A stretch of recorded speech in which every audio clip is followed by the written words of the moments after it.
Greetings to all of you.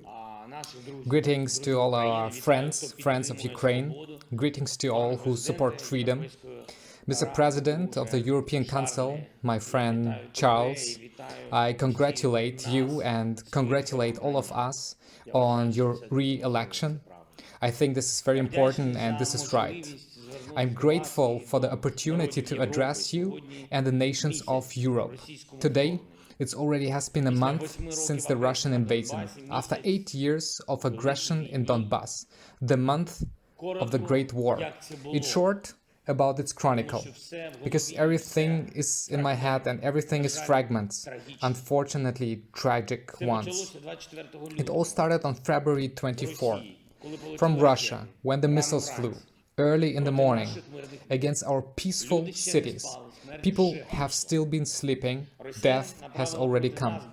Russia sent armored vehicles against us, brought several thousand tanks to Ukraine. It's hard to count how many of them have already been burned, how many can still kill us.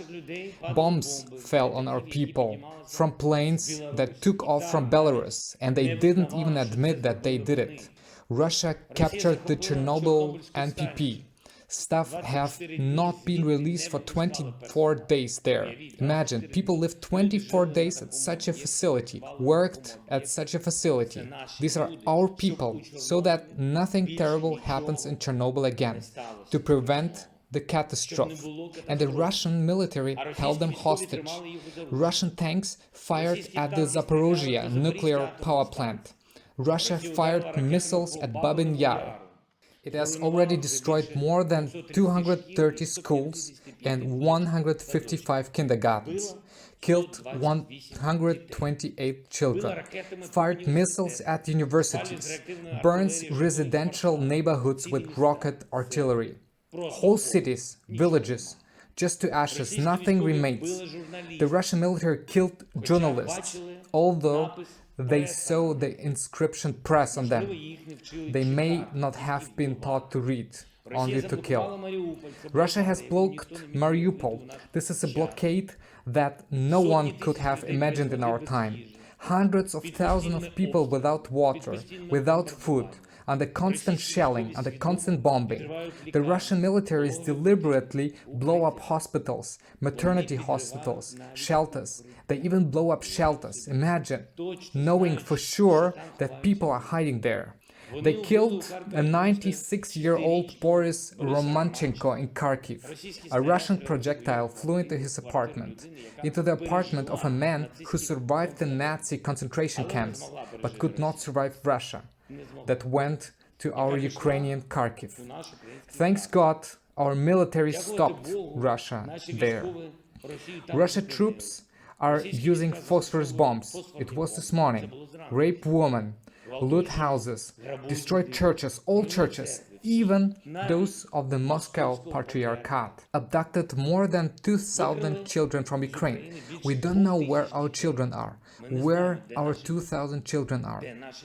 Fire at humanitarian convoys. They don't care who's there. Children, women, church representatives who accompany the humanitarian cargo. They kill people in Donetsk and say it's us. They say it's us, the nationalists.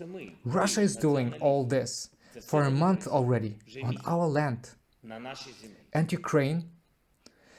What is Ukraine doing? It did not go to a foreign land, never dreamed of any war, shoots down missiles, urges strangers to lay down their arms and return home, for the sake of life. Do you understand? For the sake of life, not death.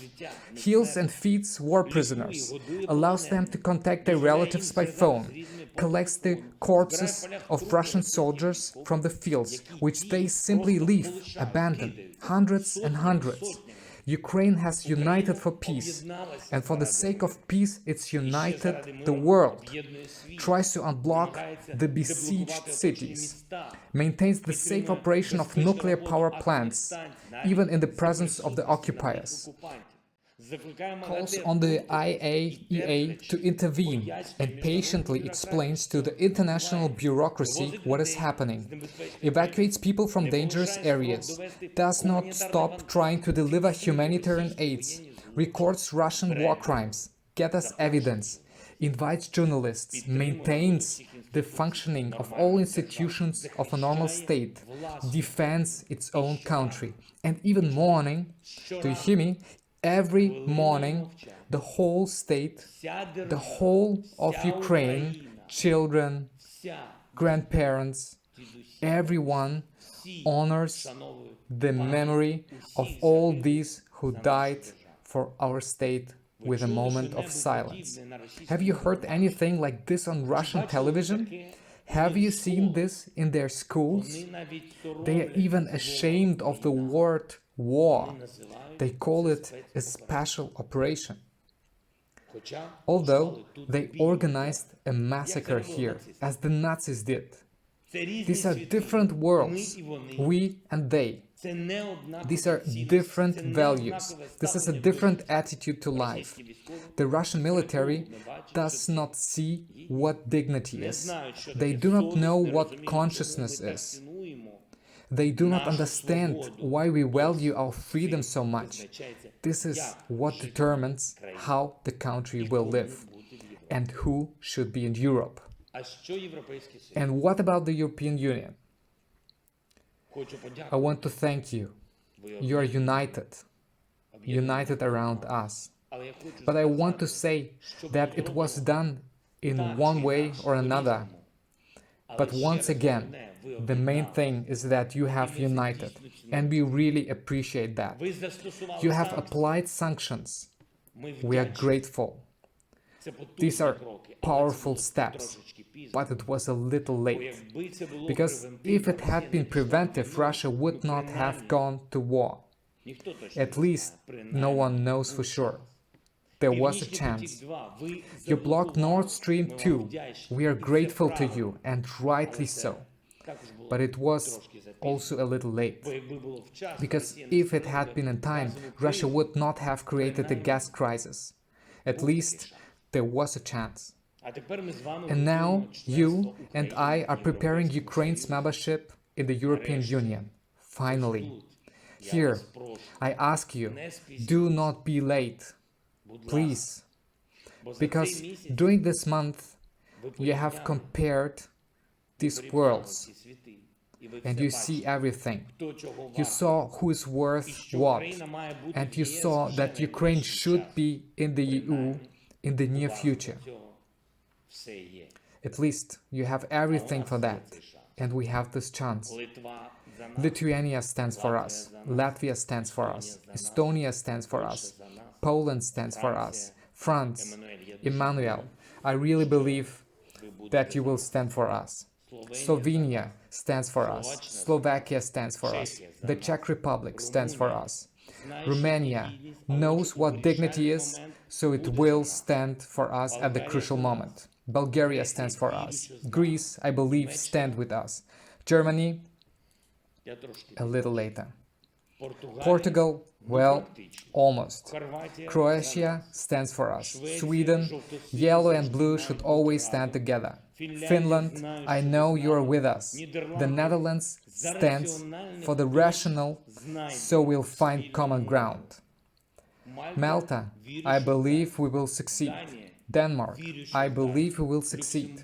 Luxembourg, we understand each other. Cyprus, I really believe you're with us. Italy, thank you for your support. Spain, we'll find a common ground. Belgium, we will find arguments. Austria, together with Ukrainians.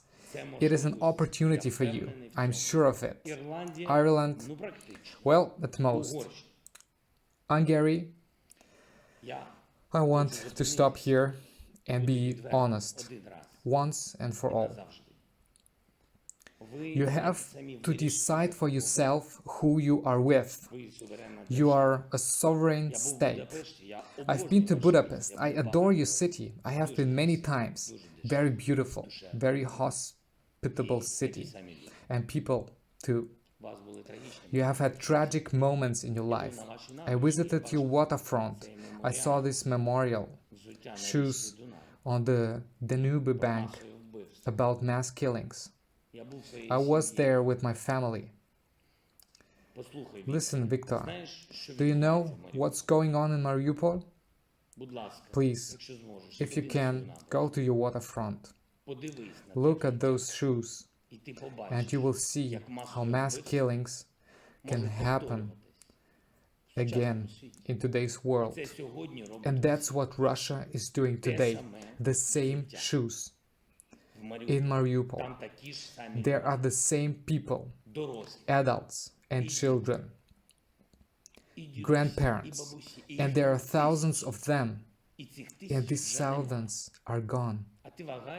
And you hesitate whether to impose sanctions or not, and you hesitate whether to let weapons through or not, and you hesitate whether to trade with Russia or not. There's no time to hesitate. It's time to decide already. We believe in you. We need your support. We believe in your people. We believe in the European Union, and we believe that Germany will also be with us at the crucial moment. Thank you. Glory to Ukraine.